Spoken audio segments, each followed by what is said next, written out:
naslednjih 4 letih naredili tega prebojnega koraka, o katerem smo prej govorila, bomo izgubili še eno generacijo mladih Slovencev, ki si bodo iskali srečo druge.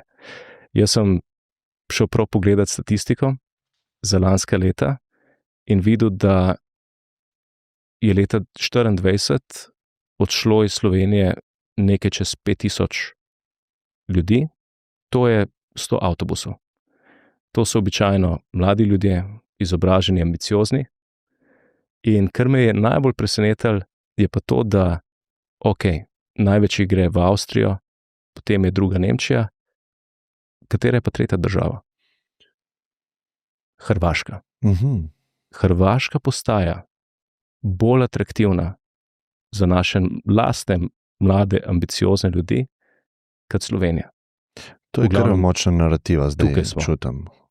Ja, ker je tudi prišel prejšnji teden ta podatek, da nas je Hrvaška prehitela po realni neto plači. Mislim, da je naša nekaj na 1600 evrov, njihova nekaj na 1500 evrov, ampak realno, glede na kupno moč, je njihova precej višja.